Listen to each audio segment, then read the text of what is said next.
And you play anime games, so you're like a super weeb Made it hero. before the rant.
Oh man, what's up? What's up? What's up? Bro, why did I stay up so fucking late last night? Stayed up hella late, man. I was out here ranting, dude. Gotcha, got ya. No, it was the Valorant stuff, dude. The Valorant the Valorant drama. I couldn't believe it. I still gotta edit that video down. And you play anime games, so you're like a super Yo, Scott, weeb appreciate hero. you. Alt love as well, thank you. I said your name so wrong. Alt love. Where was the extra L? Altove with the 69 months. Nice, thank you. I don't know where. This guy has the best rants. I'm just adding. I'm literally just adding letters where they don't exist, I guess, or something. Bro said, please be simulators. Please be simulators today. I've been waiting almost a whole year for him to play one simulator. Is that what we're doing? We do Sims? Yeah, the wheel guys. The wheel did what? um, Looking all right today, Alex. Thank you. I put on a shirt and took a shower. So, feeling pretty good. Feeling pretty good. Is the wheel back? No. No, that's a uh that's a false narrative put on by extremist media that the wheel is back. It's in fact not back. So, what's this? Little cute game on Steam. Shower? What's that? What's a shower? Hell if I know, dude. Um, Yo, is Art in here? Or is she napping? Maybe she's napping. Shower shirt for protection. Yeah, I wear. Yeah, I wear a shirt when I go in the shower because I'm like afraid somebody might see me. Just see what kind of decrepit state I've become. You know, all those window peepers. I don't know what's going on, dude. Yeah, man, I stayed up a little too late last night. A little too late. A little too late. Discussing all the drama. Streamed an extra, like, 4 hours or something. My goat, Immortal HD. Don't dead name me. Do not call me that. That was my old name. I go by Alex nowadays. Oh, what's up, man? I don't know. Is there anything going on? Anything funny I can react to? I don't want to edit down this fucking 4-hour-long Valorant video. It's gonna ruin me. Alex nowadays, nice. Yeah, I go by Alex nowadays. Pretty good. Sending peace and love. Thank you. Right back at you. Peace and love to you too. Okay.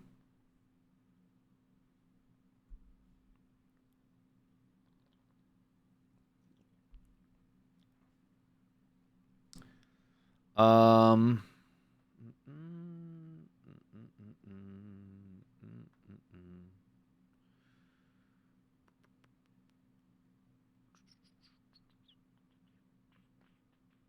Sending war and hate. Yep, you're gone. Have you heard about Tommy Lee's wife, Brittany Ferlin, getting catfished by fake Ronnie Radke Snapchat and crashing out? Bro, that is straight up like on a tabloid that you'd see when you're like checking out your groceries at Walmart. There would be a magazine with that exact title. And you'd walk by it and you'd be like, I have no idea what this is. But then your mom would go like, oh my God, I can't believe that. I was just reading about it. What? Oh no, there's more Marathon garbage. Do I really care about Marathon at this point? It's like, brother, every opportunity Marathon gets to like fuck themselves over, they're doing for some reason. I don't know, Marathon, it's just Bungie. I don't even want to say it's Marathon. Look, yeah, we'll watch this video. I mean, I heard there's more stuff with it. I don't think it's as bad as like what we talked about last time, which was the art theft. Which, by the way, like I don't like I said, I don't think it was. Which I knew it was gonna happen, dude. And this is why being on the internet like actually rots your brain. Like unironically, dude. So many. I was going on TikTok, and that's already a terrible thing. But like every single thing on TikTok I stumbled across was just like somebody's like stupid take on something else, and it just did not make any sense to me. It's like when I was telling you guys that I stumbled across like the ancient dragons theory community, and it's just people talking about how dragons used to exist, and they're like adamant about it, and they have like a thriving community based on like not like dinosaurs that flew.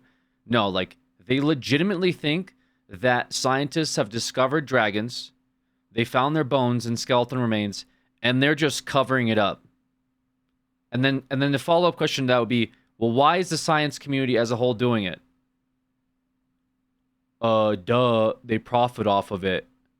What? It's like the flat earth thing. The flat earthers, I mean, besides them just being the most like dumb, like the most fucking stupid people that ever exist. And it's not to take away from the fact that like hoaxes, right? Like I get where hoaxes come from. Like I kind of got psyoped into a few hoaxes back in the day. I started reading about disaster actors, which is like they, you know, I pretty much got like baited to believe that like there's people that show up at different disasters and they get paid to do it, and it's the same people. And it's like I wasn't using the full extent of my brain to draw a logical conclusion for that, right? Like, first of all, Why, even if you get paid, do you just show up at like where like the FBI is gonna like bomb a building and then just you're gonna live, I guess, and you're gonna trust them not to? It's just the dumbest thing ever. Anyways, so I understand it, you know, but then it's like with flat Earth, the idea is that not only like did NASA hire Hollywood to make a set, right, to pretend the moon landing was fake, but then also other countries that the U.S. was actively in a stalemate, sort of pseudo war with Russia, confirmed the landing. What was the reason behind Russia being like, yeah, it happened? Why would, and other countries, by the way, not just Russia, other countries, by the way, if you had a telescope, you could have seen it for yourself, like unironically. Like you could have seen them fucking land.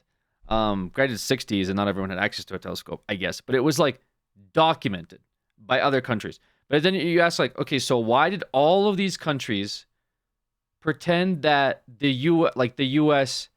did it, but they actually didn't do it? Like, if I'm the Russian powerhouse, I'm trying to convince the world that, like, you know, the Soviet Union is the most powerful nation on the planet. Why would I then be like, yeah, we lost the space race? What? What is my benefit of doing that? Because, like, of all countries, there's a few countries, but Russia is definitely notorious for being a country that is all about, like, its strength and unity and humility. And the documentary you should watch is on the Chernobyl series, the HBO series. Part of the reason that Chernobyl was so fucking bad wasn't just the disaster in and of itself was bad, right? But they worked very hard to cover it up because they didn't want to look stupid for letting a power plant go into fallout, right? They tried to adamantly cover up the fact that a reactor was going through fallout in the Chernobyl region. And so they just lied to other countries. So why would this country that is so like built on pride and making sure they don't look bad then announce to the world that the moon landing happened even though they knew it was fake? Like, I don't, even besides like the whole like, well, they were when you look past the horizon and you don't see the city line, it's because because of fucking water vapor or something making the city line, just the most dumb whatever reason. But just that alone, just explaining to me why all these countries would just be like, yep, confirming moon landing. We're not the USA, by the way, so don't make this a USA conspiracy. The entire world is on this conspiracy, and it's just to make, which, by the way, they've landed on the moon since that. So just that one conspiracy where everyone at the studio was like paid hush money. Nobody ever like, you know, violated the NDA to say like, yeah, I was actually at the studio and I took pictures and I'm the producer, I'm the filmer, I'm the actor, I'm the guy that made the props. No one has ever come out. Okay. None of the other countries have ever spoken out and said, yeah, actually, you know what? We did lie about it. America never went there. We just, I don't know. We got paid money to tell everyone else. It's just like, oh my God, bro. And yeah, the more I think about it, the more like my brain like actually hurts. So that's kind of how I felt like reading some of those posts on Reddit last night about like the Valorant stuff, right? Where it was just like people just like one of the players, their secondary team benched them, and so people are like, oh, that must mean they have real evidence because the team that had nothing to do with match fixing benched them. So they must have really hardcore evidence. And then the team that they actually played for, that they were accused of match fixing on, supported them adamantly. And then they're like, oh, they're covering it up. Like, people in the comments, don't listen to anyone talking about the situation because they're not a pro. They have no idea what actually happened. Okay, so we looked at tweets from pros. Oh, don't listen to that pro because he's being paid off too. Dude, the circular logic that I just like I'm incepted to, man, is absolutely insane. Isn't Chernobyl a show? Yeah, it's Chernobyl's a show. It was fake, and then they like made it real for some reason. I don't know why. It's really that internet chamber effect. Yeah, it happens a lot on Reddit, I've noticed. I think Reddit moderation is just pure garbage, I'll be honest with you.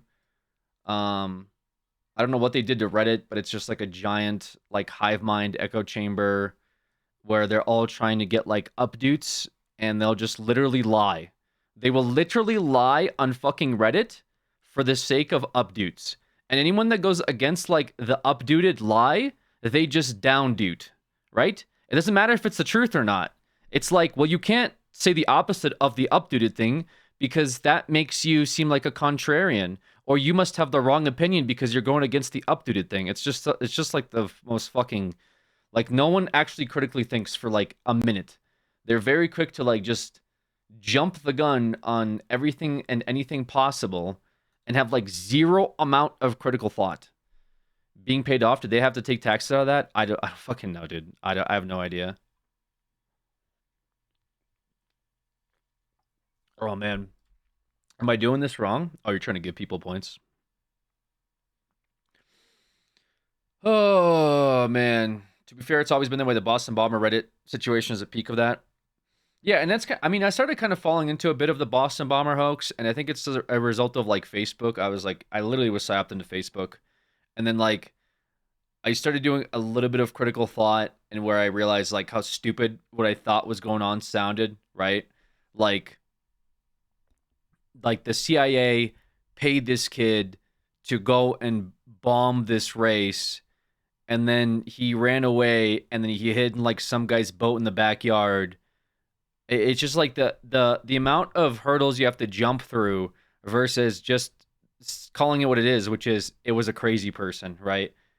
Like, I understand. By the way, there's actual like documentation of what the CIA had done in like the 60s and shit, and a lot of those documents are like now accessible. They were declassified, as a lot of documents get declassified after years, and so like MK Ultra and stuff like that, you can read about it, you know. So not to say like the government can never, you know, do crazy shit, right? Like Bay of Pigs, that kind of stuff, right? Like there's definitely evidence that supports that. But then like when you talk about, for example, oh like bomb a marathon, and then you ask like what the actual message behind that is. I don't even remember what the logic behind it like even was for people that believe that it happened, you know? Because like obviously like they say that 9/11 was a conspiracy and all this other shit. You know, there's a bunch of 9/11 conspiracies, and it's like the reason that the government did that, it was because we wanted to like invade another country, right? I'm not trying to get into politics, by the way. This isn't like a political thing. I'm just reiterating some of the doom posting I saw from people when it comes to like conspiracy theories. And it's just really wild. And I mean, if you believe some of them, I guess that's great. I mean, just remember that it is a conspiracy theory is just that. It is a conspiracy theory, meaning that like you think something is off, and I think it's always good to question things, like your surroundings and stuff like that, you know. But just remember that it's just a theory and it's not fact. And theory, if we're going to apply the science terminology for it, requires things like, you know, the scientific method to apply and to figure out whether or not it actually took place. So just keep that in mind, I guess. Again, not here to discuss things like that because it's going to go downhill really quickly. I know how the fucking Twitch chat and how the internet works, and I'm not interested in devolving. I just find it so like bizarre that any single time I just open up a comment section nowadays, I am like exposed to like the worst takes of all time, and then I'm like, maybe it's just one guy and it gets like hundreds of updates, and I just don't understand how. Let's go on the same genre topic you're on, but apparently a woman was reading a note in Denver airport saying they were being attacked or something. Okay, I guess. I try to stay away from the Denver airport for a little bit. Anyways, thoughts on Ultron and Marvel Rivals? That sounds pretty sick. I feel like they kind of did Ultron a little dirty.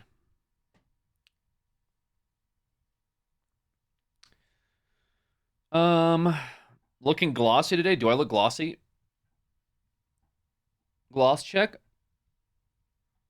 What'd you guys say? Didn't you guys have like a rock polish scale for me or some shit? I swear you guys were measuring my shyness based on like a fucking Like a mineral scale you guys made up. It actually really hurt my fifis. What's up, Tactical? How you doing? Gloss scale? I don't know what it was. Like you guys had numbers for it. There was ass in the rock tumbler. No, but there's like a measurement. Luster level. Is it actually called that? Have you noticed it's pretty shiny? I've been applying cream. You know, to help with the wrinkles on my skin. I want to look youthful. Twinkle tears. Are you gaslighting us? We said that? No, no, dude. I listen. I don't have to gaslight you guys to pretend that something happened.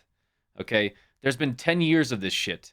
Okay? The amount of like comments that I've seen in here, the ones that make me stop and like pause for a second are the ones that I remember. And I definitely remember you guys comparing the shine of my forehead to like a fucking rock scale. I remember this specifically. Trying to do Sprite and tea. I've not. What's up, Steffi?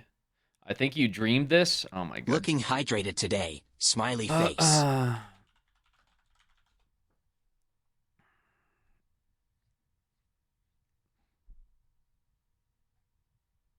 I'm not looking this up. I am looking it up, but I don't want to look it up anymore. I'm not feeding into this. It's only going to create more allegations.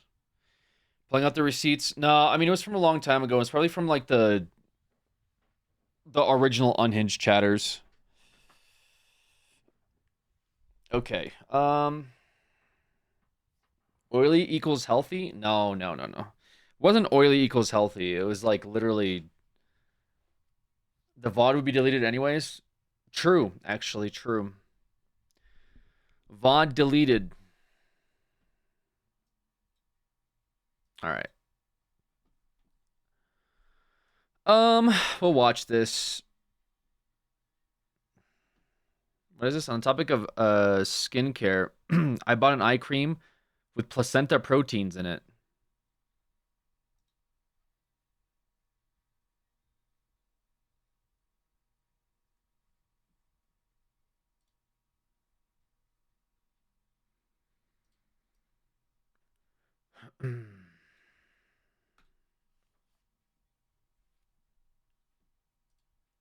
All right. Marathon in serious trouble as Sony and Bungie cancel marketing.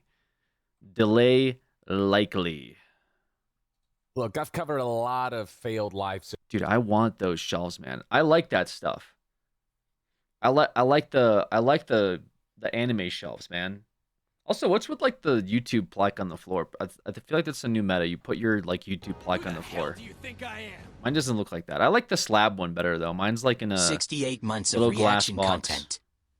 This is why I subbed Mr. Streamer. I like those action figures. I'd have to change my camera setup though. Bro wants to display his trinkets and doodads. That's what I'm saying, Mac. I want to display my trinkets and doodads. I like the lights and stuff too. That's the thing. If I could have some like cool backlights so you guys can see the shit back there, that'd be kind of nice. Just some things to look at, like what kind of nifty little doodads I got.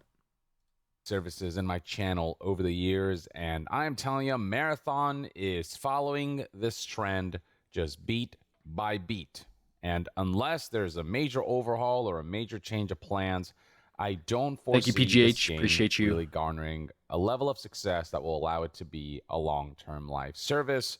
And this goes doubly true with some recent developments. Now, already, we have talked about the fact that the reception surrounding the game itself has not been particularly positive, with trailers and whatnot garnering mixed reviews, with hands-on experiences not being as enthusiastic as you might hope they are for a new Bungie title. You've got the fact that player retention surrounding the game has not been great, with closed alphas highlighting a pattern of diminishing players and diminishing viewership. Yeah, people like bring this up and they're like, "Oh, dude, it's in closed beta, bro." But it's like, okay, but the point of the point is that even in closed beta, okay, if a hype game comes out and it's in closed beta, you don't usually see a big drop off. Literally, like at like the day after the beta, Like if this beta is out for, I don't know how long this was, 2 weeks, maybe less than that. I have no clue. But you would normally see like the line consistent because, or sometimes it goes up as more people are getting into the game or more codes or refer friends, stuff like that. A big drop off like this means that people played it for a day.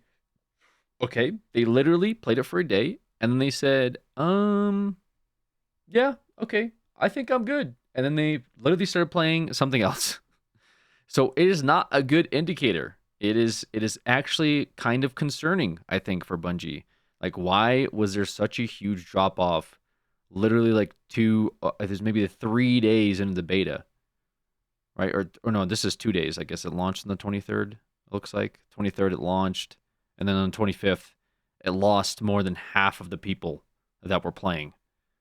A little concerning. Definitely a little concerning. With closed alphas, highlighting a pattern of diminishing players and diminishing viewership and just diminishing social media presence on major platforms like Twitch. And of course, the most recent controversy involving plagiarism has plagued the game's PR because, well, every time you look at the game, you can't help but wonder what's stolen and what isn't. And then on top of all that, you've got reports highlighting how morale at Bungie is at an all-time low or in free fall across all departments, with developers at Bungie stating to reporters that the vibes have never been worse, with concerns about what will happen to Bungie itself should Marathon bomb. And it looks like that's the direction that this is headed in. Now, something else that this Forbes article reported was that Bungie pulled the plug on its main Marathon marketing plan, which was going to have a new trailer in June. The whole campaign needs to be reworked now. Beyond that, a public beta that was supposed to happen in August may have changed into a roadmap of public playtests. So plans are in flux, and it would seem as though there's no clear direction as to when and how this game will launch, especially in light of recent developments, highlighting just a certain kind of hostility towards the game and a certain level of disdain towards the game. And that finally brings us to the latest developments surrounding Marathon. Marathon isn't canceled, but it's bad we have to ask. I don't think it'll be canceled. I don't think there's enough drama surrounding it for it to be canceled, but it's certainly concerning. And it's not even really to do with the fact that like the whole, I don't know, art debacle took place. It's just the game feels a little underwhelming from what I saw, man. I mean, we have games already much like the extraction shooter. Well, I guess, sorry, let me re-clarify. We have extraction shooter games. They already exist. To just add another one onto the board, whilst, the most unique thing that you're incentivizing people to play it for is the art style, I don't know if that necessarily sells. I change it up a little bit, but it's still an extraction shooter. I think you need a little bit more oomph to get people motivated to buy. And in the case of, like, for example, Dark and Darker, very different in a lot of ways, offered some new gameplay elements, things like classes, right? Things that Escape from Tarkov didn't offer. And at the time, I think Battlestate Games or Battlestar, whatever you want to call it, was kind of in a weird spot as is, and it's still in a weird spot. By no means is Tarkov like undethronable, right? Like there's no outcome where it's never going to be dethroned from its position as the extraction shooter. But you would think a company like Bungie would surely be able to do that, right? Just by making a game that has better gunplay elements and maybe more incentivized systems.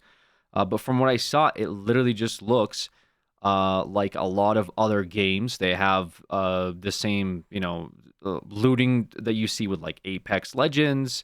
You have like, idiots or, NPCs that walk around, you shoot them, they drop some loot, and then you get into PvP. But when I watched the PvP footage, like I said, it didn't seem all that fun. And if the argument is like, well, people enjoy that like battle royale extraction shooter type of gameplay, there's just, I feel like, other games that offer like better versions of what Marathon is, I guess, incentivizing you to try it for. At least, like I said, from what I saw in the footage. And I've looked at different gameplay. There's some things I also don't like, and that's not even to get into like what they have done and haven't done. But there's some systems they've introduced that seems a little bit sketchy. For example, the way that when you loot items and you loot quality, they eventually, I think, break. There's like a certain amount of durability that goes into some of these items. The reputation systems are also seems a bit strange. I mean, it seems like they have a better take on quests, but you can only focus on one specific reputation build. And again, I'd have to really like sit down and make a list. I haven't done that because I haven't been interested enough to make a list of like things I like about Marathon and things I don't like about Marathon. Because one, I haven't played the beta myself. I don't have like hands-on experience with the game. But two, just the sheer fact that again the game is in beta and they're improving stuff, and like I don't really have a horse in the race when it comes to like whether or not Marathon should succeed or not succeed. Right? I'm just kind of watching the game and its development cycle and just seeing if I'd be interested in playing it. If it comes out, also I think. I think the big thing too is whether the game is free to play. My big take on this game is that this game needs to be free to play, and I know that Bungie is squirming. They're squirming in their seat, and I know that Sony is just gritting their teeth, biting. They'd bite their teeth at this. Are you kidding me? What is this guy talking about? You know, they would not want to hear people come on and say that. But the reality is, especially with games and the field nowadays, if you're trying to incentivize people to try your game and to put money into it, you're going to have to F2P. Appreciate all the streams and content. Always look forward to the streams, the hardcore gameplay, and the cheeky banter between you and chat. Love you guys. Ms. Bob Nate, thank you. There was 75 months. Up-to-be extraction shooters don't survive, sadly. Well, I mean, not all of them do, but like, what is your argument for like buying the game, right? Like Razor F. For example, they have cool-looking characters, and I feel like, you know, you're selling people on the characters, but you're also asking people to pay to play. I just feel like you could have made money from like customizing the characters. There seems to be that element, sort of like the Apex Legends route, right? I feel like they should have done that for sure. And like I think that's where a lot of monetization for live service games should come from, is from those like free to play elements. Otherwise, like you're already asking people to like buy into a game that they're not sure whether they'll like or not. And when you start introducing things like the Battle Pass, which I'm sure they will, because we've seen what they did with Destiny. Okay, the one thing that Destiny had a lot of is microtransactions, and I guarantee you there didn't all of a sudden shift away from microtransactions when they decided to make this game too, right? Right, hey Google Play, trash won't let me gift the sub because my account isn't secure. No worries, man. I appreciate you trying. Though they literally sell rubles in that game. Yeah, so this game will definitely have monetization across it, and like I said, I just don't think games where they have like a big box fee out the gate survive unless they already have a big IP attached to them. This game had Bungie's name attached to it, but it seems to me nowadays the Bungie name doesn't really mean all that fucking much, brother. I'm sorry, but like I don't feel like Bungie's name really means jack shit, especially given the state of one Destiny. And also, by the way, this isn't even to mention the fact that how many people that play Destiny were upset with the announcement of Marathon, because keep in mind that Marathon wasn't recently announced. People knew about the development of Marathon a long time ago, and they even speculize, is that a word? Sure, whatever. That part of the reason that Destiny had such a major downfall with it, they speculated that part of the reason that so much of Destiny's gameplay elements were ignored was particularly because Marathon started to be in a development cycle. So things like PvP wasn't getting updated, buffs and nerfs weren't so regular. There was tons of quality of life fixes that people were asking for, and a lot of those weren't being implemented. And so we had videos like, for example, one of the developers at a press conference, or not a conference, but like a developer conference for Bungie, coming out and saying things like, you don't want to give the players too much good stuff because then they'll expect a bunch of good stuff from you, which was the most take I've ever heard a developer say out loud, and not only like under like the guise of like a lunch meeting. They were saying it to other directors, which was just such a bizarre thing. I'd have to find that clip because I still to this day cannot believe that they were so public, so public about that mentality over in Bungie. But it goes to show you one of the many reasons why Bungie is such a horrible state. and again, sorry, but when the announcement of Marathon, I think a lot of Destiny players really started doom posting, given the fact that their game was clearly being neglected, because Bungie obviously had to subdivide their department in order to start working on Marathon. And now that Marathon is finally here, or at least almost here, I'm sure a lot of people are feeling a little bit jaded, because it's like, really, You know, you dropped the working on Destiny, my favorite game, for this, and it turns out that this may not even do all that well. I mean, I'd be pretty upset, and justifiably so, if I was a Destiny player, seeing the response and the rationale behind Marathon in its current state. So, a lot of L's in Destiny, as it turns out. A lot of L's. And the news And the L doesn't stand for light level, by the way. That was a cheeky little joke. that seem to indicate that this game is in for quite an uphill long-term journey. It would seem as though we might not see this game this year based on more Thank you, Crip, for laughing on that. That's why you get paid the big bongos. news and more affirmations that marketing surrounding this game is just not going as originally planned and maybe altogether canceled. The following information was relayed by Colin Moriarty of Sacred Symbols. Currently, this episode of his podcast where he talked about this is paywalled on Patreon, but there's one specific quote that numerous news outlets picked up on from Colin Moriarty's reporting, and he's someone who has sources in the industry and is able to get information from folks who decide that they need to speak out about behind-the-scenes goings-ons. And so right here we have a Forbes article that kind of quoted Colin Moriarty on Sacred Symbols. He had the following to say about what he heard based on his own kind of research and him speaking to sources that he has at PlayStation. Okay. So here's the exact quote that's making tons of headlines. I was told by someone familiar with marketing plans in a key overseas market that there are now no plans to do paid marketing for a Marathon at all. Ooh. I don't know if those plans were affected by what has recently happened or if that was always the plan or whatever, but it is considered a fairly unusual move for a game of this high profile. So this is the second time we're hearing, the second report that has stated that marketing plans for Marathon have been scrapped altogether and will be reworked. So what that indicates is that this game will likely be delayed. And Paul Tassi from Forbes kind of hinted at this already with his reporting. And in this reporting of Colin Moriarty's report, Paul Tassi goes on to say that that was similar to what he was told when he spoke to folks at Bungie, whereas Colin Moriarty got his information from folks within Sony. Sony and Bungie being aligned due to the fact that Sony bought out Bungie. So the fact that we're getting sources from both within the development studio and the publishing side of things all saying the same things seems to indicate that there's validity to the situation, that marketing for this game was scrapped, in part likely because of the plagiarism accusations that's forcing Bungie to essentially go through the entire game and see what was stolen and what wasn't. I mean, like I said, I think the art stuff was just kind of like, I don't want to say it was blown completely out of proportion, because I feel like that's like disingenuous for me to make that claim. But I also do feel that the PR from the art stuff, I think, has done a lot of damage to their campaign as a whole. And I think that's the angle that they're approaching the situation now. Because to say that, like, oh, the game's delayed because they have to redo all their art files, I think that would probably take them like a day or two, honestly, you know, in terms of like replacing assets, especially with something this big of a deal. And the director even came out and said there was some decals on the sides of buildings and stuff, right?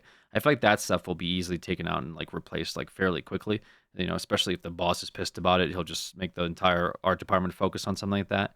But I think the PR and the allegations have come out, and because now the game looks, you know, all the press has come out as a result of this, I think that's more than likely what's going to cause a delay, and them hoping to like, okay, maybe we should try to do the camp, because if they release a trailer now, I think their worry is that there's going to be tons of people that are going to just downvote the trailer, and the comment sections are just going to be filled with people talking about, you know, this trailer was stolen from an artist or something, you know what I mean?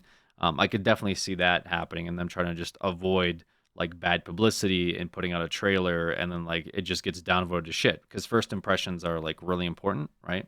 Somebody got chewed out for that for sure and fired. Well, their claim was also Almond. Thank you so much for the 20 months. Welcome back. Appreciate you. Also like the little symbol next to you. Marathon Reveal Runner. Oh. Anyways, No, I do appreciate that resub. Yeah, the person that originally stole the art. Well, the thing is, it's so confusing the way that they've like framed this whole situation is because they claim that this person stole art, and then they put it onto like a test sheet, and then they use the test sheet in the game as if it was. It was just so like they made it seem like somebody fooled them into putting in fake art. But now the more I look at it and the more I listen to their interviews, because we did watch this Twitch stream, it sounds to me like somebody had just fucked up and they fired an artist who didn't like specify whether or not they're submitted. Which, by the way, also, like, this isn't being talked about enough. They used a bunch of art from a person they fired. Okay? Granted, that art was fake. But here's what they're not specifying. Number one, first of all, like, I would be pissed if they fired me and they used tons of my art for promotional material. Like, that's already kind of like, what the fuck? The alternative situation obviously is that like, oh, the artist like pretended it was his art and he submitted it and he's like, is my art good? And then they said it's good and then they fired him. They didn't specify that though. So what I think like actually happened, unironically, and I mean, this is my theory, that's just a game theory. Like if I'm wrong, I will, I'll stand corrected on the matter. But what I think happened is they had an artist, right? And they were asking people for test sheets, meaning like, here, give us inspiration for things that we should include in the game. This artist, I think, pulled a bunch of references from Google or whatever the fuck and submitted it. They then got fired, okay? After they fired him, and again, this is my speculation, my own personal speculation, headcanon, but it makes a lot of sense to me. After they got fired, I think despite them being fired, they decided to go through their sheets and they just didn't mark the test sheet correctly as reference material. And I think they ended up using the test sheet as like full submitted artwork and then ended up using it in the game in spite of that. If that's what actually took place, and I don't know if they'll ever admit it, I don't know if I'm wrong, but if this is something that actually took place, I think that would be a little bit more fucked up than just like the art sample was submitted as a test sheet. And I think they should clarify on like what took place and what the breakdown was, because unfortunately, it does lead to a lot of speculation. Like right now, I myself am speculating about what actually took place. But like I said, I don't think it was just a dubious actor artist who was like, I'm sending in my fake work. But it's not, they made it sound like that's what happened. But I don't think that some artist went rogue and sent them a bunch of like fake, copy paste reference material that they found off of Google. Because that stuff, by the way, as an artist, very easy to find. Okay, especially if it's somebody that like if I could probably prove it right now, couldn't I? I could probably prove it right now. Hold up. Hold up. Actually, I might not be able to do this anymore. What was their name? Oh God. It was like the artist that they originally stole from. Was it Bath Time up there? Anti-Real. Thank you. Anti-Real.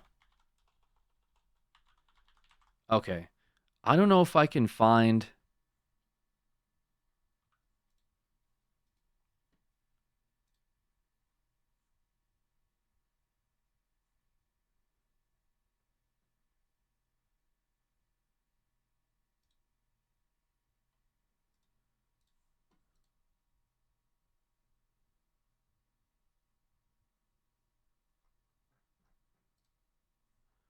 Yeah, I don't think I can find it. Okay, because there's articles here. It's good. Well, my point is this is kind of moot now, unfortunately. My point was that when you look for material, like I Google Lens this thing and all of these things came up, right?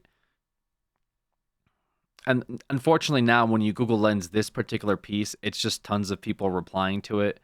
I just feel like if you're an artist, it's as equally important as if you were a writer to like cross-reference to see if like samples were taken off of like Google or something, right?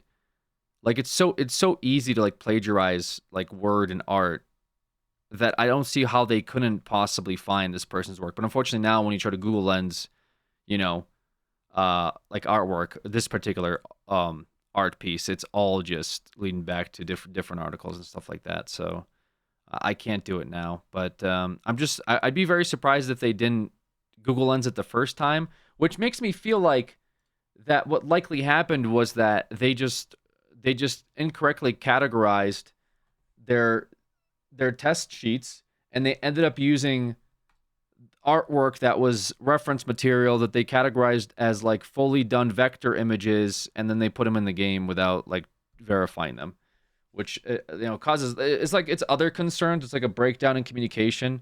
I don't think they would do that stuff on purpose, but yeah, there's just a lot of I think like despite the the developer coming out and saying like, hey, we messed up, I just would like for them to have clarified what exactly happened, other than like, well, somebody that got fired submitted us a test sheet and then we used it. It's like, is that actually what took place? Like, how? Did they fake? Does that mean that some artists pretended to submit artwork that wasn't theirs, Like, hopefully they never work again, but what likely happened is that, like, you just fired them before you get a chance to verify whether or not their art was, theirs or whether... Anyways, that's a whole nother conversation, though. I will keep playing the video. Directly lifted from the original artist who exposed Bungie for plagiarism and what stuff is actually original to Bungie. And then beyond that, there's just this general sense that nobody really is about this game. Nobody really likes this game. And then the plagiarism situation and controversy was kind of the final nail in the coffin. It was already a precarious situation, but the trust and the goodwill surrounding Marathon, a game that already wasn't appealing to a lot of people, both on the Bungie side and on the extraction shooter side, the bad will that all of this has generated has meant that people weren't even really willing to give Marathon a chance. And so all of this has culminated in a situation where most likely the game will have to be delayed in order for them to reassess how to market this game yet again, how to find ways to kind of spruce up the game in a way that will make it more appealing, and that way they have just better prospects for this title's, potential success. Though I think that even with a delay, it ultimately will not make much of a difference. I believe that the problems surrounding Marathon are on a foundational level.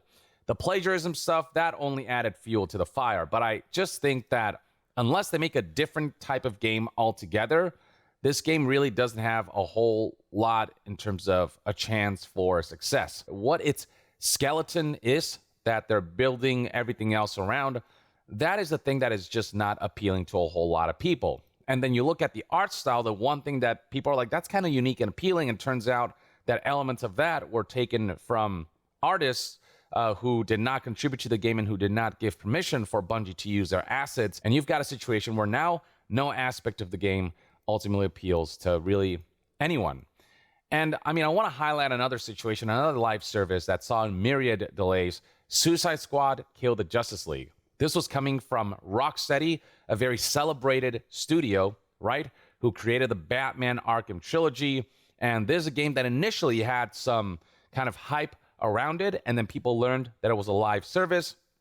So already once people learned that, there was a whole lot of trepidation surrounding this title. And then gameplay came out for the game, and it looked just so generic, even for a live service, that people were not really giving this game a whole lot in terms of hope that it will succeed. People were kind of a little turned off by the direction that this game was taking. And so throughout the course of the development cycle of Suicide Squad Kill the Justice League, tons of delays happened. The game was delayed, I believe, 3 times.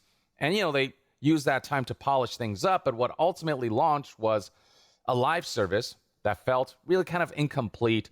They didn't really wrap up a full arc of a story because... Yeah, they love live service games, man. That's like the new MO, is to come out with as much live service slop as possible. But at the same time, like, live service can be okay if it's done right. But clearly, a lot of these live service games are just done purely for like monetizational value, right? They wanted to make sure that the story lasted for many, many seasons, because they wanted to recurrently monetize players and keep them engaged. And so the campaign experience just didn't feel as satisfying as it could have. And then beyond that, despite the delays, the core of the game was what people were turned off by. The skeleton of the game was what people weren't appealed by. And despite having the DC brand behind it, despite the Justice League being in there, despite villains like Joker and Harley Quinn and, iconic characters from the DC universe being used to market this game, it ultimately ended up being an utter flop, despite the myriad delays, despite them trying to, market this game as best they could. Because ultimately, a brand and an IP and characters can't carry an entire game, especially in the live service space, this market that's so oversaturated, where if you don't stand out, like Suicide Squad Kill the Justice League, where it just felt so generic in what it did and didn't really do anything better than other live services, then what you ultimately get is a situation where the game really has no chance for success. You can just sense it. You can sense a lack of... Yeah, I agree. Like I said, I think Marathon just doesn't have... The one thing that it had like really going for it was, I think, the art direction, which is now contentious, but also like the gunplay, because whether you like it or not, Halo, Destiny, like Bungie as a whole is really good at developing good gunplay. However, based on like what I saw with Marathon, I didn't really look at the gameplay as that crazy, I guess. I don't know why. Maybe I wasn't looking at the right footage, but it just seemed like a lot of just holding W at things. And also there was some controversy around the fact that they literally implemented mouse and keyboard aimbot, which was very interesting.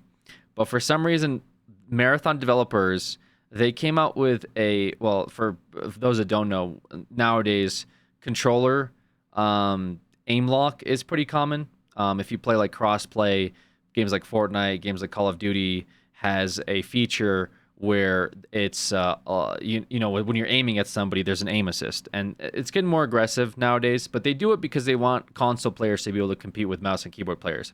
However, for some genius reason, Marathon included an aim assist feature for mouse and keyboard. And their logic behind it was that they wanted to create an even playing field for controller aim assist. And all they really did was they created a built-in aim hack. They made an aimbot in the game, which was a setting you could turn on. And so, justifiably so, the community was very upset by that, because why the fuck would you build an aimbot into your shooter game? Like, that's the most like dumb take you could possibly I don't know who thought about that. That exists in Destiny as well. Holy fuck. Yeah, I don't know who is the genius behind aim assist on keyboard, but I don't think they play video games on mouse and keyboard. I'll put it to you that way. And that actually tracks. And a lot of the times I criticize developers really comes down to this. I always say this. They don't play their own fucking games, okay? They don't play like you or me or anybody else. They play games in like, they go to their house in fucking, I don't know, like Southern California in their mansion, and on their days off, they play on their giant mega television with a controller or a Switch, and they call that gaming, right? That's how like your modern developers play while they're making millions of dollars a year. And so they don't have any concept of how like people are regularly playing the game. You know, that's why they make the joke in League of Legends whenever like Freak buffs a champion, and all of a sudden its win rate skyrockets, and he ends up nerfing it later once they realize, hey, maybe Maokai shouldn't have a fucking 55% win rate because you're not doing well in your current elo, Freak, right? That's the joke that people make. And it's not just like League of Legends. This goes across Blizzard games. I'm sure in Destiny is the same thing, where some cooked developer in Destiny just thinks that like because he's not good at mouse and keyboard, that they should have a aim assist for mouse and keyboard, and it's not going to be game breaking. Just absolute ridiculous decisions that they make time and time again. Clearly, they don't have like somebody there that actually plays video games, or they have like these Q&A testers that they just completely abuse. They're interns that they don't pay any money, and they just say, hey kid, at least you get to say that you were an intern over at our AAA studio for 6 months, and maybe one day you'll get a real job in the gaming sector. So they won't take their feedback either. And generally, I think the Q&A testers are probably the ones that usually have it right. I mean, half the time whenever like feedback is submitted and developers don't listen to it, people usually point that out as like, hey, you know, why do you make these public test realms and these betas if you don't take the player feedback? It's because the developers just don't give a shit. Generally, they think that their opinion is above yours and you are beneath them.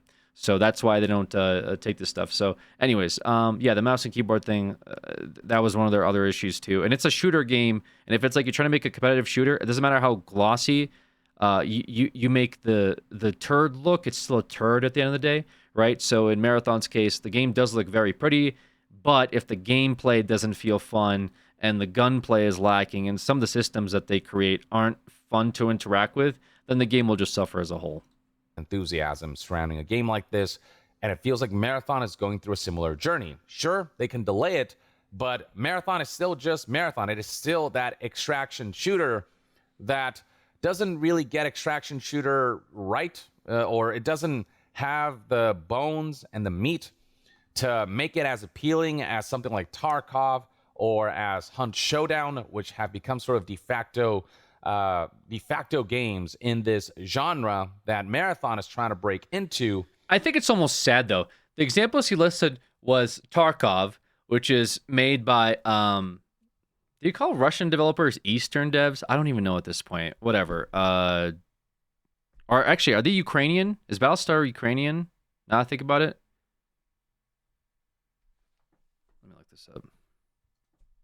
Battlestar, Battlestate.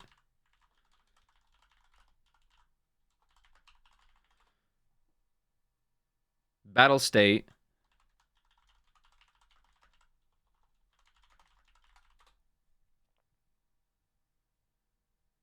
Yeah, it's a Russian game studio based in St. Petersburg. But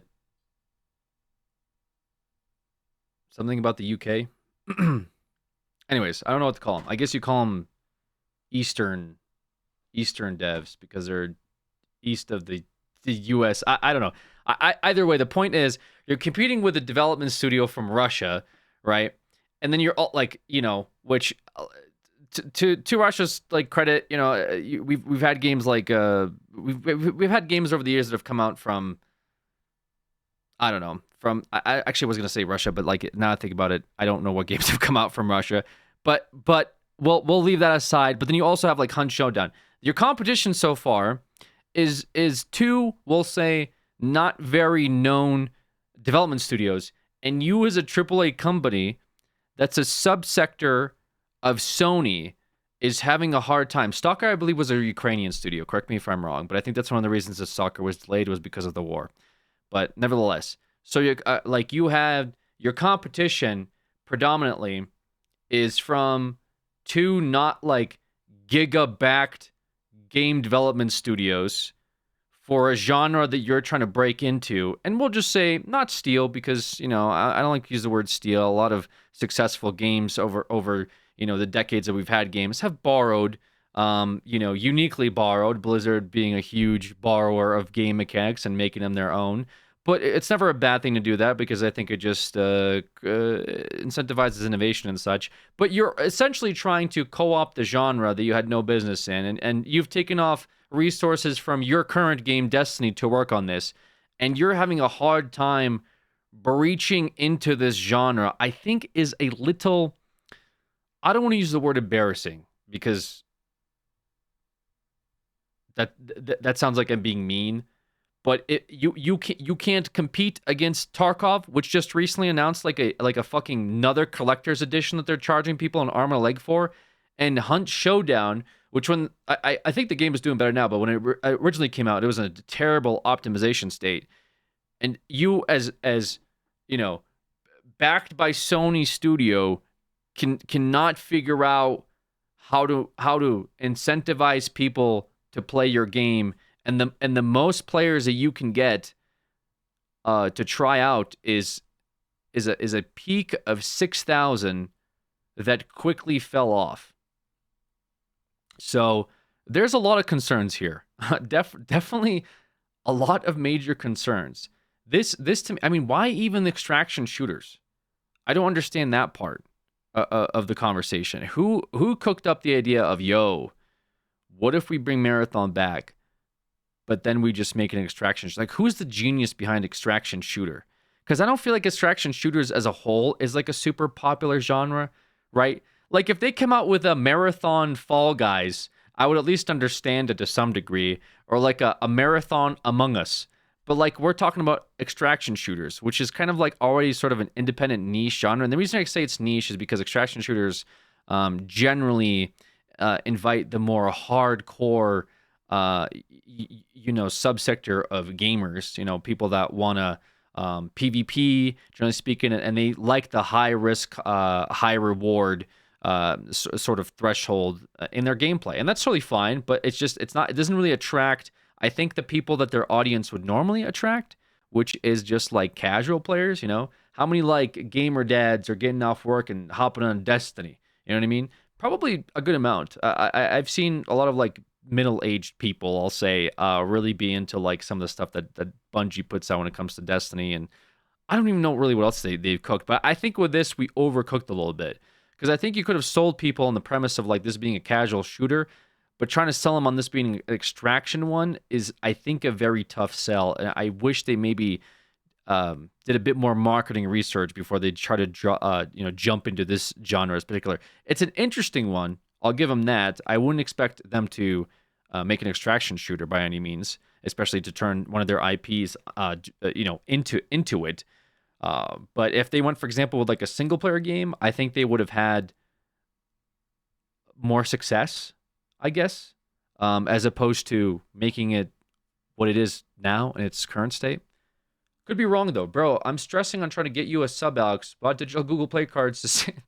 Did you make it sound like I'm a fucking, like I'm trying to scam you with like my Microsoft call? Yeah, man, just go to Walmart and get a Google Play card, get an Apple card, and then send me the code. Like you, yeah, I am a middle-aged guy. Isn't Tarkov finally getting out of early access later this year? I don't know, dude. I don't know what Tarkov is doing at this point. Maybe they'll come out with another early access edition, but this one will only be $400, and you'll get a Gamma, Omega, Beta, Alpha butt plug that you can put inside of your butt plug. Like, you know what I mean? I don't know what they're gonna do at this point.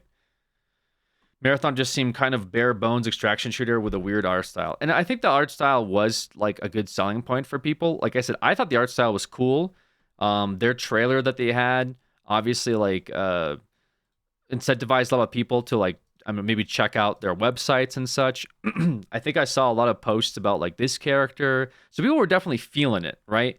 But it's like, at what cost, I guess, would be my follow-up question, right? Because like once you start playing the game, you realize like, oh, there's a lot going on here, and I just don't think it's like a good game to sell the casuals. At least in extraction shooters, like current ask of investment, meaning that, you know, if you tone down like you losing all of your inventory, I think maybe more people would be interested. But like by nature, even Escape from Tarkov is a bit of a hardcore game, whether people want to admit it or not. But you're asking people to essentially bring in all of their items and then lose them depending on how the match goes. And that can be really frustrating towards people. I just don't feel like that's a genre that should be catered towards casual players. What I feel like they could have done is maybe went into the Battle Royale direction, and then they could have had like a game mode where it's like if you win the Battle Royale, you could then choose to like get a bunch of items in a double or nothing extraction shooter mode, right? And then that way you would, one, remove the people that want to like, I just came up with a genius. Wait a minute, that's a genius gameplay. Like that's a genius game mode.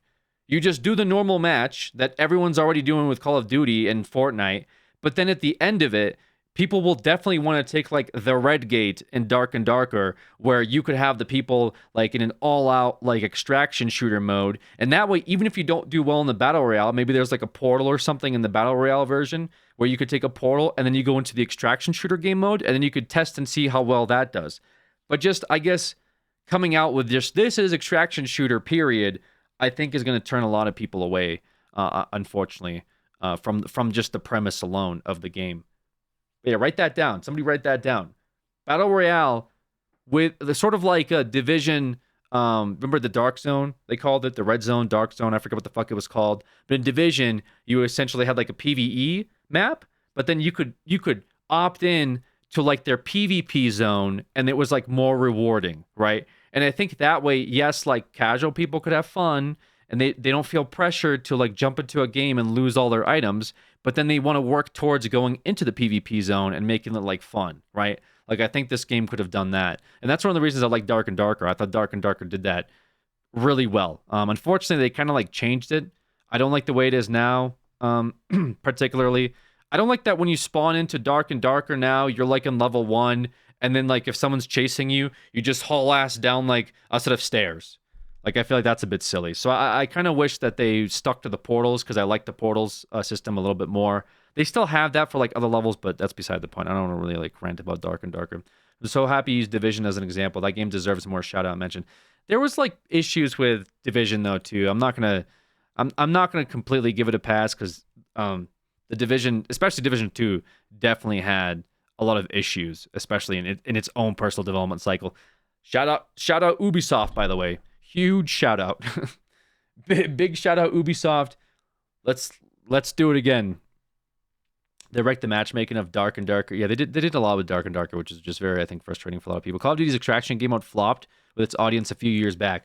So see, like I don't know the context of that, but I feel like if that is the case, Bungie could have seen that and said maybe we shouldn't do the thing that flopped for Activision, right? Because I do feel like they share a lot of correlating like audience members, right? When it comes to like Destiny and Call of Duty, I do feel like there's a lot of parallels though there, and so maybe just do more due diligence because I just don't think that extraction shooter is the move here. I'm sorry, like no matter how you slice this cake, it's still not going to taste very good for a lot of people that may have been interested early on. I just don't think making this game an extraction shooter was the correct call. But yo, Bungie, Sony, if you're watching, hire me. I got some great ideas for you. I can turn this around for you. Give me 3 weeks. We could turn this whole thing around easy. But right now, it's looking a little grim. It's looking. I'm not gonna lie to you. It's looking a little grim. Okay. Looking a little bad. Looking a little rough. You just made a real marathon game. That's what I think. Like if you really wanted to, I think if you just made it into a single player game, people would have been fine with that. Like, actually, you could have just made a good single-player game, and people would have been happy, and then you could excuse yourself for working on it, just called a passion project. You know, people wouldn't be upset that Destiny didn't get, like, any love. But now the Destiny players, I would be pushing back against Bungie real hard with this. I'd say, why the fuck did we get neglected for, like, 3 to 5 years for you to put out a game that, like, 100 people are going to play and then stop after, like, a week, and then likely the live service ends in a month or two? Like, it's a little ridiculous. No, like, thank you for taking this gamba and making another game and not working on not working on Destiny because it could use a lot of work. You can make Destiny 2 more interesting. It's an extraction shooter 2. Help them, bro. Well, Destiny 2 is already out, unfortunately. So you can't make Destiny 2 any more interesting. The one thing that Destiny has going for it is the raids. I did like the PvP, but there's a lot of balance issues with PvP, like horrendous balance issues, and the game doesn't get updates. So, kind of an L. But that, again, I'm not sure what else to expect at the moment. Anywho. Mode.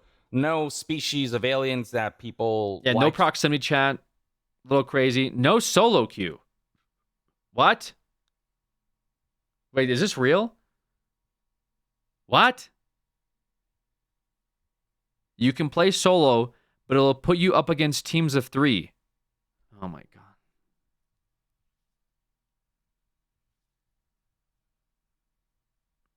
So you just want so any player that would be interested in checking out this game, your idea to get them hooked into it is by bending them over and fucking them in the ass. That's how we're gonna motivate people to play the game, is by having them jump into solo queue and going against a team of 3. Wow. Okay. Great. Let's see how that pans out. I'm sure players are gonna love losing their entire inventory because they queued into a literal team. Yeah, sick. No proximity chat. I don't really care about proximity chat that much. I know some people do, but I will say this: if they did have proximity chat, which I'm pretty sure Destiny does, so I don't know why they're on this weird hill of like, let's not do proximity chat. Because I'm 100% sure. No, I'm 1,000% positive there's a proximity chat, because when I was doing it does not. What? No, it definitely does. When I played Destiny, I remember I listened to some guy yell at his wife during the Leviathan raid, and I didn't want to back out because we were on the last boss, and I had no choice. I had to do what I had to do. That was through voice chat. Oh, party chat. Okay. Either way, they should have party chat at the very least when you queue with people. I don't see any reason why not. Proximity chat might be a little bit harder to code, right? But party chat it should have. But I will say this: if it did have proximity chat, I'm telling you right now, it is free advertisement for your game. Like, it is fucking free. Like, because what people could do, and I'm gonna explain just some basic marketing, and this isn't to like talk down to any of the developers, because the developers are in charge of making the game, but marketing team, media team, okay, sales team. if you had proximity chat in this game, people would record themselves having funny moments and then they would upload it, okay? And if those moments go viral, you literally just got thousands, if not hundreds of thousands or millions of views on your product from just installing a feature. It's that simple. Not having it is actually more disadvantageous to your game than having it, which would be an outright benefit. Now, I understand, oh man, people will be racist. Yeah, trust me. I have been playing games for fucking 2 decades or something like that. I know people can be racist. That's why you have a mute button, and that's why you have a report button. Okay? You can't stop somebody from just screaming shit at you, but you should certainly be able to handle it through like just a couple of features that are basically easily implemented. 2 decades. Okay, I lied. I meant 1 decade. Anyways, point is, no proximity chat L, no solo queue double L, no campaign. The no campaign argument's always weird. Actually, no, they're cooking. If you had a campaign that was like 10 hours long and then you had this game mode, I feel like people would be very happy with that. Actually, even better. Wait, I'm cooking. This is why you gotta hire me. If you had a seasonal campaign, hear me out. So you can't make the full campaign now, it would take too long. But if you had like a chapter, and it's like chapter 1, picture this, chapter 1, and you get to play as this girl, and I don't know what the fuck she does or her lore, I just seen the cinematics. You get to play as her for that campaign, and you get to see her story, and that's your first season. And then when you finish it, what you could do is you could have this battle pass, because the game should be free to play. It's not going to be, my idea though. You could have a battle pass that unlocks different like accents for her, like hand colors, I guess, because it's like first person when you hold a gun, or things to do with her. And if you beat the campaign, okay, the motivation behind that is you get extra rewards from doing that. And then you could do that for different heroes or agents or champions or whatever the fuck that you decide to put in this game. I don't know what they're called. But you could have seasonal campaign chapters, and it would only be like 3 to 4 hours long. But then you could do gameplay elements, right? Talk about the marathon story, because I don't know shit about it. I just know there's books and stuff. I know you also included Easter eggs or some stuff to do with Halo, but I don't know shit about it. But I would be interested in playing like a marathon-based campaign, whether it's in the past or in the future. What do these characters do? They seem very interesting. It feels kind of like we're pulling a little bit of a Concord here. I'm not going to lie to you. It feels a little bit like a Concord, okay? And I say that in not the nicest way possible, because in Concord, they just like released these characters that were like, I'm Goofy Guy 1, and I'm Cool Girl 2, and then like nothing else happened with that besides like they were going to make like a fucking Guardians of the Galaxy Amazon series. And obviously they dropped it because they lost hundreds of millions of dollars. So I don't know what the fuck the point of that was. But at least with this game, which unfortunately you're kind of already setting yourself for it, you're sort of doing the same thing and like making trailers and cinematics, but nobody knows what's going on. So at least if you had the campaign, it doesn't have to be fucking 60 hours. It doesn't have to be obscure 33 or whatever the fuck. It could be 3 to 5 hours at most with like 1 to 3 levels. Okay? And then you can play as these characters and find out more about them, give the developers like, you know, like some story stuff they could do. Like there's so much cool stuff you could do while you're working on the multiplayer stuff. But we're not going to do it. Small indie game studio doesn't have time for it.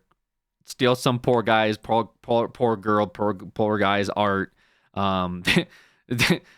Cancel your June campaign. And then now we're going to try to figure out how to rebrand this game for Q4, which is when the board of directors is going to say, hey, when are we getting all our money? Hey, we invested a bunch into this title. When are we getting our money back? And it'll turn out that, well, you won't get any money back because likely the game will go into a live service disaster and then end up doom posting till they finalize this game. I'll be surprised if it does last, though. I will say that. Hopefully they do a lot of quality of life changes and stuff like that. Maybe they will, and then the game will last for quite a bit. But in its current state, I see it being released and just kind of coasting. I'm not going to say that it's going to release and completely flop, but I'm also not going to use the word flop because it would insinuate that the game is going to like die on launch, but I don't think it'll do very well. I see this as like a 10,000 to 30,000 maybe players at most, and it's going to fluctuate drastically in its current state.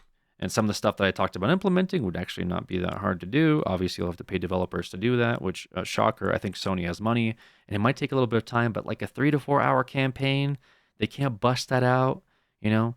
Incorporate some easy features, some quality of life stuff. Will they do it? Probably not. Let's face it. and an extraction shooter not listening to fans. A lot of people are just calling developers, or in particular leadership, I'd say, delusional. And that's not too far off from what developers at Bungie are saying. They're speaking to reporters to kind of say their piece about what it's like working at Bungie and working on. Why are they talking to reporters? Go work on the fucking game. Why the fuck are the developers like having like a lunch with Kotaku journalists and being like, we're just like really bad on morale right now. It's like going really bad. Shut the fuck up and go work on the game. Like, what is this? We're in high school. But yeah, no, I'm not surprised that morale is low. And like I said, there's like a few features that they could, I think, install into the game that would make it a little bit more impactful. Like I watched one where they like talk about map events. I think map events would be a huge plus. Like, why would you not have map events? Like the fucking meteor comes out of the sky and like aliens come out of it and you have to shoot them. That would be sick. Yeah, that would be dope. Why? Like, you know what I mean? Like such easy W's that they could do for this game that I think a lot of people would be very interested in like engaging with, that like they currently seemingly don't have. That would be very easy to find, especially with like the feedback that people have given, because I think the feedback that people have given comes from a place of passion and not from the just outright criticism. Even my own feedback, like I'm kind of being a bit of a dick. Like, I'll admit it, the way I'm talking about this game, I'm kind of being a little bit of a dick. All right, and I don't think I think if there's a chance a developer is listening to me at all, which let's face it, they're probably not. They probably think I'm a bit of an asshole. But it comes from a place of like, I generally want to see this game do well. You know what I mean? Like, I was interested in the way this game looked. It seems like they definitely worked hard on it. But it seems like you're at the finish line and you just need a little bit more to cross it, and it would not take you super long to do. But it's just sad that we're likely not going to see you do it. Right? Like, it just seems like you're just cool with where the game is at, and like, you know what I mean? And it would not, yes, it would cost a little bit of money to do what I'm talking about for sure. But if you're already delaying the game, why not just work on some of these like easy W's, like truly easy W's? Like, bro, like Overwatch dropped the ball with its like, it's PvE, just kidding. It's PvP, just kidding. We're not releasing the game, but we will release you skins for $80. Where you could pick up the ball and say, look, Overwatch didn't give you a campaign with chapters and all these other cool things. Maybe we do that, right? Like, you could win a lot of easy grace from watching all these other companies take L's around you, and to like not scoop up those W's and like go do interviews with Kotaku journalists to talk about your morale is a bit cringe. You're part of Sony. You're not like some fucking independent studio working out of Norway. You know what I'm saying? Like, this is stuff that you guys could do, and you have the finances to do it, and obviously the talent pool as well. We're talking about Bungie. You've had a lot of success in the past. Watching all of this kind of play out is a bit sad. I'm not gonna lie to you. You know what I mean? Lock it the fuck in, guys. What are we doing? Like, are we really gonna release a game that's gonna have like 10, 20,000 concurrent players and then fucking fall off almost immediately? Because like I said, it would not take a whole lot to turn this game around if that's truly what you want to do. Because I don't know. Because sometimes, people that are not passionate about their work do just kind of phone it in. We've seen that time and time again. And if there's not developers with passion here to make this game work, then yeah, it's going to come out and flop. Just outright will just be an absolute disaster on launch. But if you do have passionate developers and they genuinely want to make the game the best it could possibly be, it would not take a whole lot, I'm telling you. It really would not. And I'm not a developer myself. I'm not going to claim to be like a developer, but the stuff I'm talking about, you guys could have done like 2 years ago, and you would have had like a lot of people interested in the game. So, anywho, that's me screaming into the void per usual, I guess. Rebellion by telling reporters, hey, things are not good within Bungie, with quotes like this. This is a former developer who spoke out on social media platforms like Blue Sky, saying, as a former Bungie employee who worked on Marathon, I feel for those still at the studio. Working with engineering, Marathon leadership was extremely toxic and humiliating. I won't speak about the rest, but Bungie leadership needs to be gutted completely. So that's somebody who spoke out on his own platform, but then you... Yeah, I mean, like... Yeah, maybe it is, maybe it's not. Who knows? I mean, somebody posting on Blue Sky like, I used to work at Bungie and it sucked. Okay, I mean, I believe him, but also like, there's just as likely the scenario of they were awful to work with too. You know what I mean? I think there's two sides to every story. You've got some former and or current developers at Bungie who spoke to folks like Destin from IGN, who quoted employee saying the following on his channel: everything happening to Bungie is because of greed. Bungie's problems stem from a lack of player empathy, disconnected leadership, and a corporate-first structure. I think that's very true for Destiny, for sure, because Destiny is a giant pile of shit, and all of this stuff definitely adds up for that. But Marathon, I'm not sure if it correlates. I mean, yeah, this person right here even says there are internal problems at Destiny 2. Yeah, for sure. With Marathon, I don't think their problems are from greed necessarily. I can see a lack of player empathy, certainly, maybe, although it would be kind of rough if they're out the gate already not listening to players and disconnected leadership for sure. And again, that goes back to me saying, I don't think they play these games. Like, I think this is a case of somebody being like, yo, guys, do you hear about extraction shooters? They're doing really well. And then deciding to, like, all in on that genre with this latest title, which not necessarily a bad thing, but also if, like, you don't understand why those games are successful to begin with, then you're not going to make a good product, by proxy, right?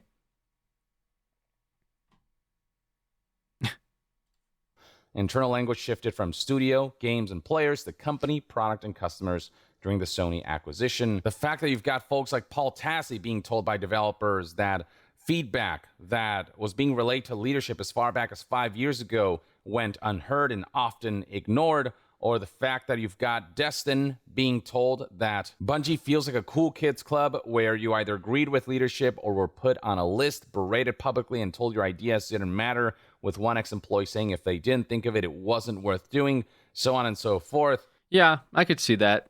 I could for sure see them being like, the players want this? No. Like, yeah, that's very corpo speak for sure. And you've got a situation where there's just no faith at all that Bungie can pull off Marathon, make it a successful product, and that it can stand the test of time. I'd love to hear what your thoughts and opinions are. Kisses. Whoa, 2 days in a row. What's the special occasion? Rents due. Are on everything surrounding Marathon, what you think prospects look like for the game, and what you think the future holds for Bungie given the Marathon situation right now. Share your thoughts in the comments below, and to be further updated on all things gaming news, reviews, and discussions, stay tuned right here on Young Yeah. I'll see you guys next time. Young out. Yeah, I like his outro. It's sick, dude. Yeah, man, there's a lot of problems over there for sure. There's a lot of problems with Marathon. It's not looking good. Like I said, I think they have a pretty easy way to turn it around, but it seems like there's the problems go into the roots, and that is a bit concerning. Because if that's the case, then they got more problems in their company than just with Marathon and just with Destiny. So I guess we'll see. I guess we will see.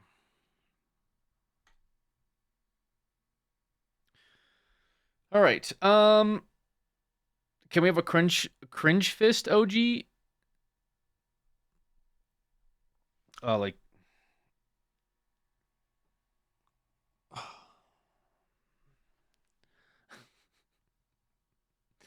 What the fuck am I doing?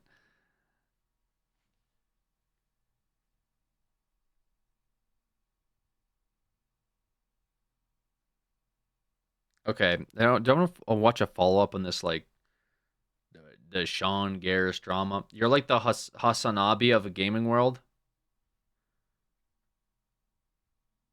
I don't know if I like that. Was it a diss? Were you dissing me? Okay.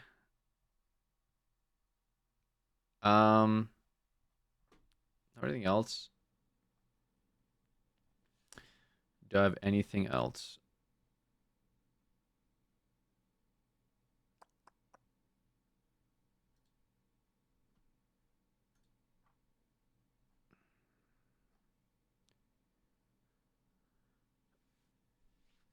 Oh, there's some Borderlands drama, I guess.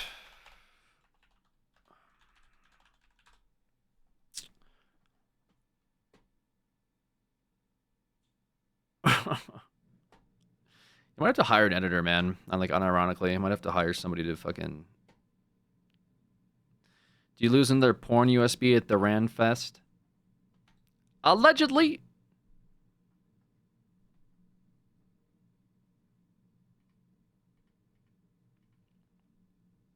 Alex, you look so young today. I appreciate that. Sitting and watching videos equals passion. I am. I'm very passionate about sitting and watching videos. Literally glowing. Thank you. Google Play is trash, bro. Won't let me buy. Dude, come on, guy. Just go to a store. Get like Steam card. You sent me Steam card, yes? Yo, I got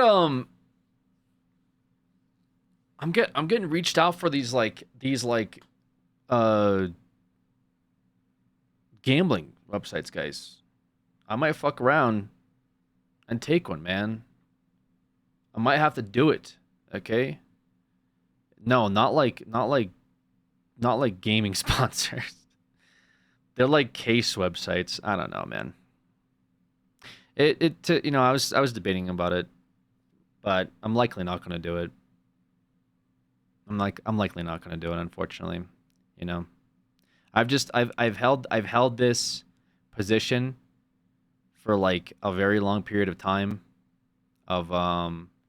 Just I would never take a Gamba site or a crypto site, or there's some benefits, and like it would be cool to get sponsored by like a skins website, because I could like give you guys skins, like I would ask for that, like where I could do giveaways to community.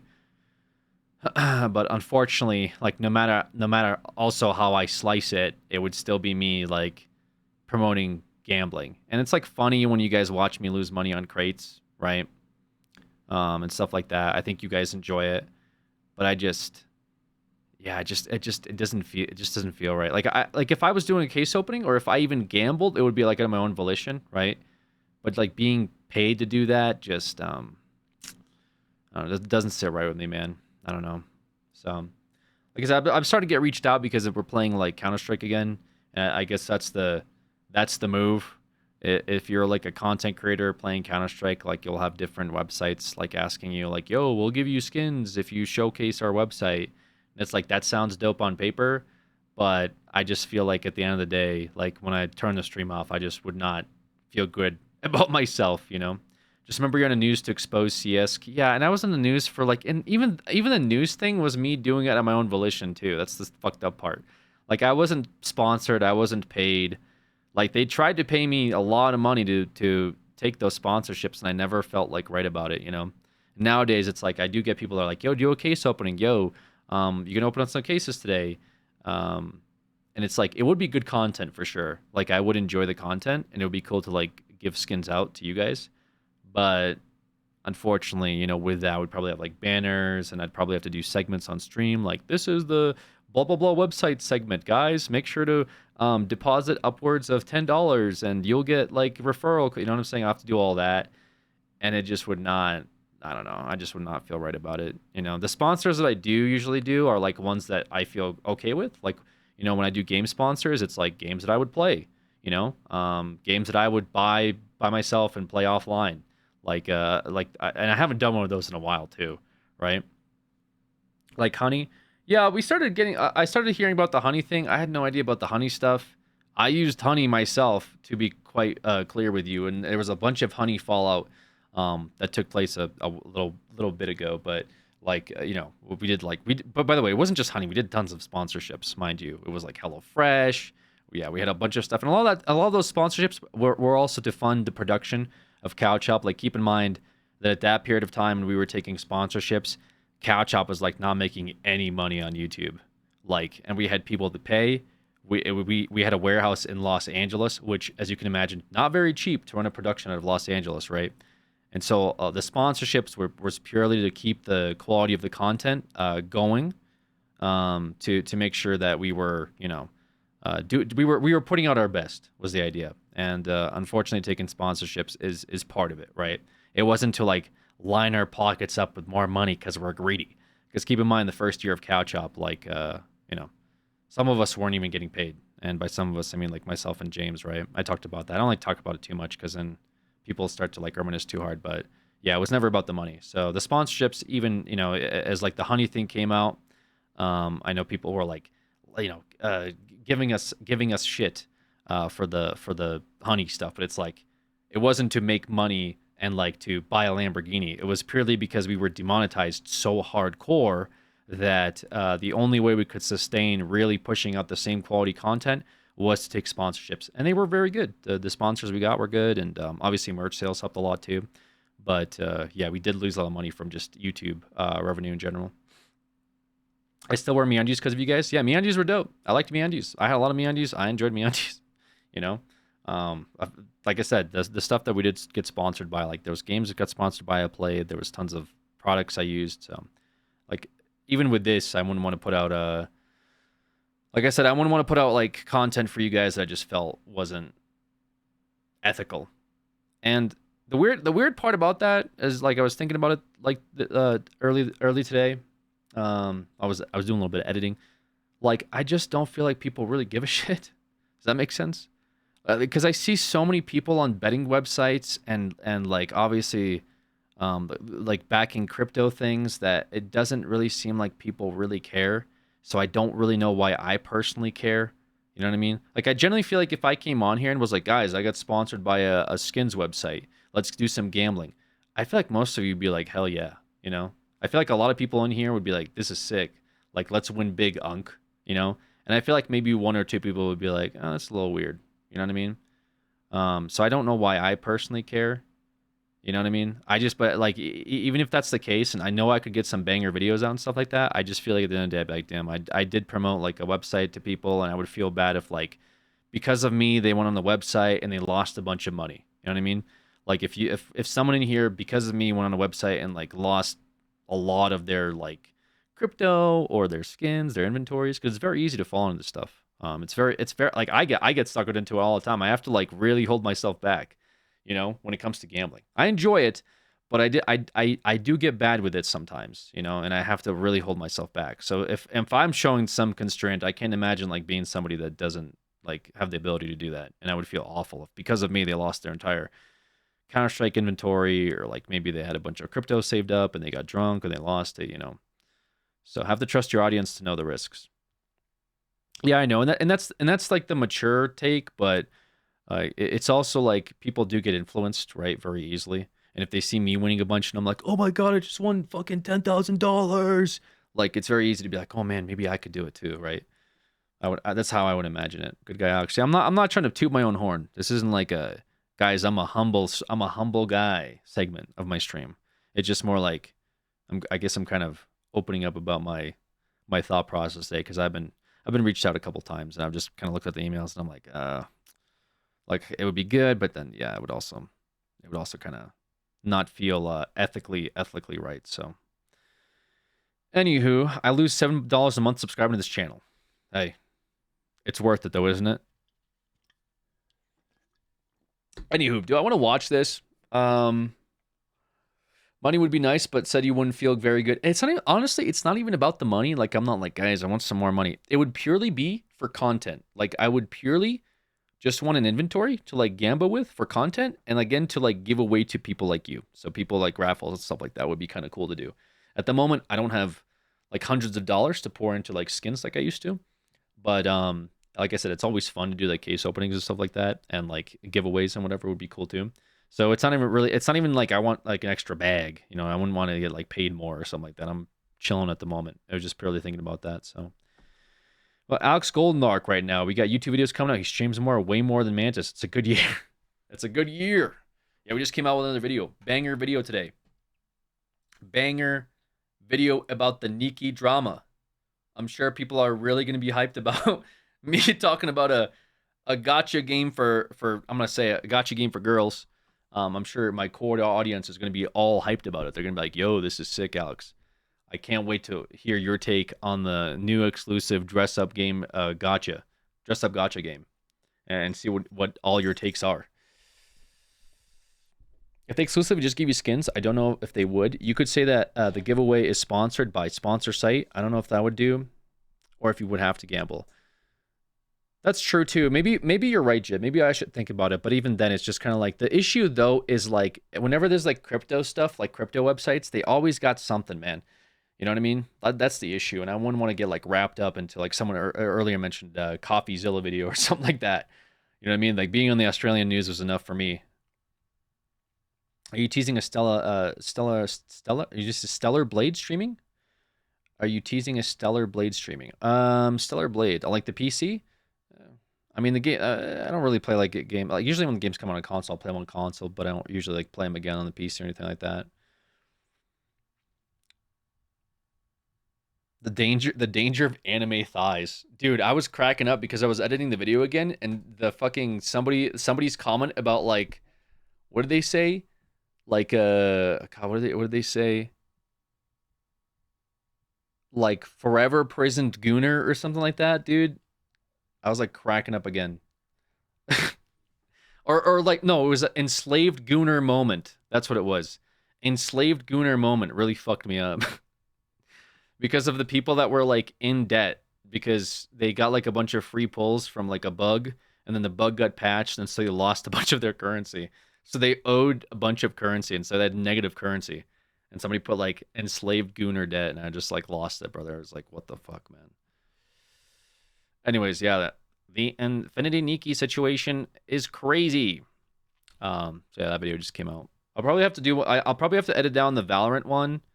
Because I think the Valorant one should definitely be discussed because the Valorant situation kind of is crazy, and like, because I slept on it and I woke up this morning, I still like I couldn't I just don't believe that like, you know the like I just feel like it's such a giant like witch hunt at the moment.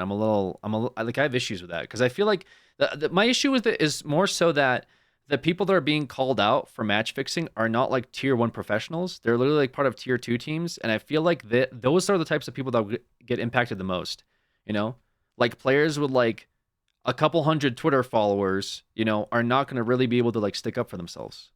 And so like, I feel a little awful at that, you know, just that and it like in and of itself should like use some coverage, like somebody like being like, hey, maybe we shouldn't all go after every single tier 2 person that may or may not be involved, because I think that's going to create a very terrible precedence for the entire community. You know, if the MO is to save the Valorant scene, I don't think by like bullying people that had likely nothing to do with some of the call to actions that had, you know, for example, like that screenshot and stuff that I talked about. I don't think that's the right way to go about it. Are you going to release those VODs you saved? Which VODs, Hecate? What? Yeah, but you jumped off. You jumped off. Yeah, I know. Yeah, which VOD? I have a bunch of them saved. I have to edit them down, which takes a little bit. Can you upload the Curse Baby VOD? The highlight, brother, I don't listen, dude. Like, put her back up. You want to come back up? Okay. Oh, sorry. Ugh. Okay. Sorry, I hit the trash can. I think it scared her. You good? You want to come back up? Okay. Oh, the Scarathons. Yeah, the curse baby VOD is the highlight is already up.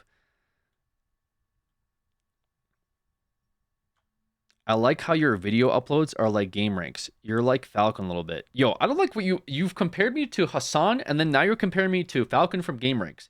One more comparison and it's over. You even looking forward to Borderlands 4 at all? I was just gonna look into this, the Borderlands situation. The Borderlands 4 situation is crazy. Yeah, I still want to edit down some of those VODs I saved because there's some good ones. Like we still want to get the Alien Isolation video up.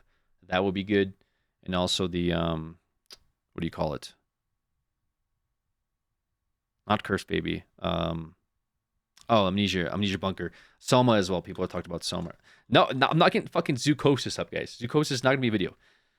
That game is not worth like putting an entire video about. Please. Some of these. Got him. Ooh. Take that L. Any plans for Holocure video? Yeah, Trails. I was just literally talking to friggin' my friend about like, oh, I really need to get a Holocure video out. Just thinking about it.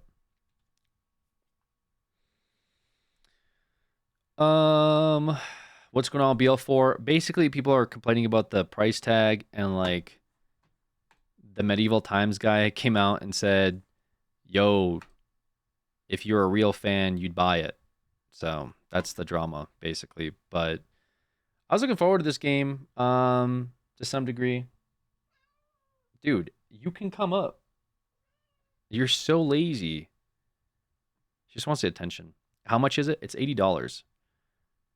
Have you watched the movie? I heard terrible things about the movie too, to be fair. But yeah, I don't know. Like I don't know. I don't want to like hate on Borderlands 4 too much like already. I just my only concern with like the Borderlands 4 characters is, again, I haven't really seen much of them outside of like oh, that's a terrible image. I haven't seen much outside of like the trailer and stuff, but they just don't really like pop out to me. I don't know if people are gonna like roast me for this take, but I just don't see like I guess the characters don't seem very, I don't know, unique. Does that make sense? Like when I think about like Borderlands characters as a whole, not to say like every single Borderlands character was unique, because even in Tiny Tina's, um, you know, I know, like I play a lot of Flak. Like Zero sticks out, Flak sticks out. Their sirens are usually designed very cool. They usually pop out. You know, they have like different like what do you call it, colors to them. You know, like Lilith, the original siren was all red. Then their second siren was all blue. So I mean, they kind of have a bit of a style to them. Whereas like when I see these new characters, I don't really. They just seem a little bland. You know, like they're not. They just seem like they're kind of wearing normal outfits, I guess. Their siren seems like cool. The siren, what's their name? Vex. They got some cool gameplay elements. I'll definitely like probably have fun checking them out. And there's not like a robot character, like an android guy, which is I guess there's like a half robot guy, this Viking dude. It kind of looks like he has like a robotic arm and stuff. But I don't know, man. Maybe I'm overthinking it, I guess. You mean like Concord characters? I don't want to call them Concord characters, per se. Like Vex does look unique, but also, I mean, I don't know. Like I was gonna criticize and be like, she looks like a villain, but at the same time, like they're on their fourth siren. Like how could they possibly make another siren unique? So maybe Vex maybe gets a pass based on like their features and stuff like that. But I guess the remainder of the cast doesn't really like impress me. You know what I mean?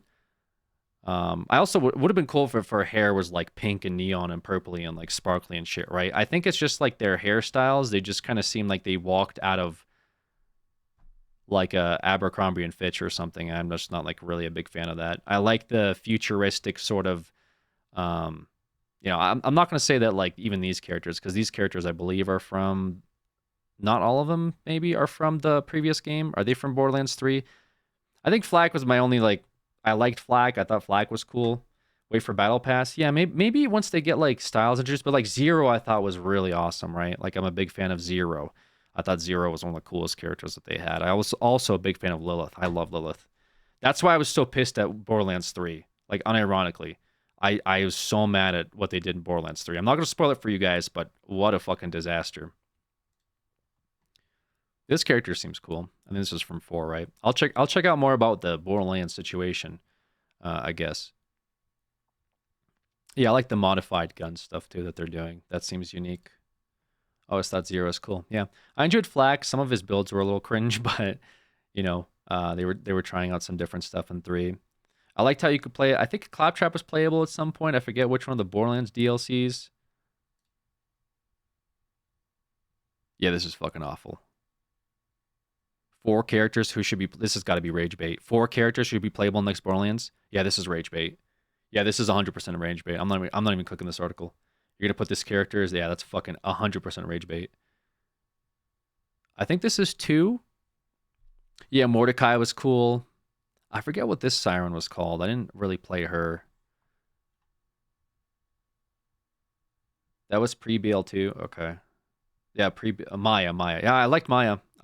Maya's design too, because again, originally they had like the siren with the red hair, and then they went to the blue hair. So it's like I said, I don't think they can really change the design too much. Maybe a guy siren would have been interesting. Don't disrespect my girl like that. You're a big Maya fan. Yeah, I thought Maya was cool. Yeah. So this is like 0 right here. Brick was also, I liked Brick a lot, but that's the first cast. The original cast is kind of hard to beat, right? Like you're never going to be able to like top, the first Borderlands in terms of like the characters and stuff. But like, yeah, maybe a dude siren would have been interesting. I don't know, like their 4th woman siren, but I guess the point is it's a siren, right? So what the fuck am I talking about? I guess Tiny Tina, maybe a playable character would be kind of fun. I'm not sure how much they could really change things up, right? But like, yeah, current state, I'm not really impressed by the cast of characters. And like I said, maybe people are going to give me a lot of hate for it. But keep in mind, I've played all the Borderlands.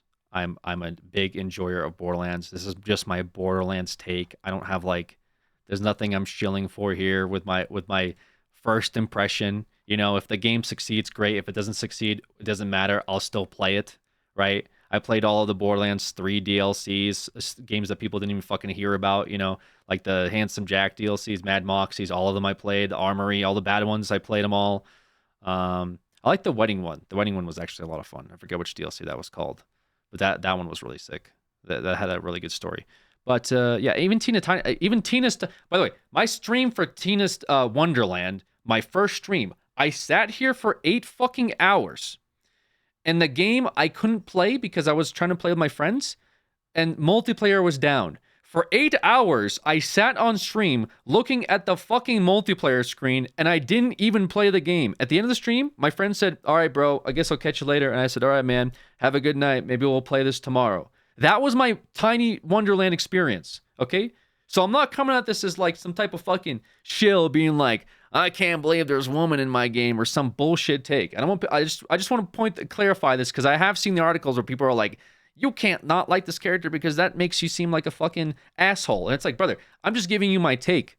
Like, if the characters are designed well, which probably, by the way, I'll probably be playing as Vex, okay? Vex's build seems cool. I don't want to sit here and like justify myself by any stretch of the imagination. I'm just giving you my honest, brutal take.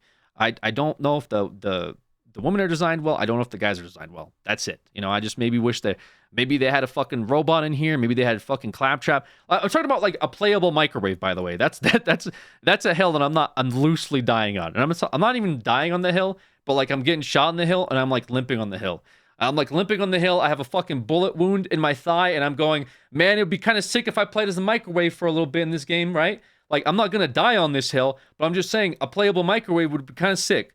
All right, so I don't really care about like the other whatever arguments are being made about this, but compare the characters, like compare these designs, right? Obviously, Mad. Actually, if I could, dude, actually playable Mad Moxie. If they made like Legends, Borderlands 4 Legends, and it was like playable like Handsome Jack, which would be kind of hard to do, but like playable Moxie, playable Tiny Tina would have actually been kind of lit. Like if you actually run out of character design ideas and the most you can do is like people with brown hair, I don't know, like maybe we do that. Like I'm just spitballing here, guys. You know what I'm saying? Me as a Borderlands enjoyer, I'm just kind of fucking spitballing. So a prequel, yeah, but people love the prequel, right? People loved Psycho. There's so many memes about Psycho and which one was it? Maya? Was it Psycho and Maya? I forget who he was like. He was like in love with, and there was, but like the joke was that like every time he interacted, like in his head he's like saying, "I have feelings for you," but instead he just out loud he goes, "Fuck you, I'll kill you." I thought that was so good. Like that's because like he's trying to convey like his love towards somebody, but he can't, like, because he's a fucking bad guy, right? You play the DLC, Alex, please. Which DLC? The Handsome Jack DLC? The casino one. The casino one was great. Playable Butt Stallion. Yeah, you're timed out again. Mac, you're getting... I should VIP you just so I know when you type, so like I don't get rage baited.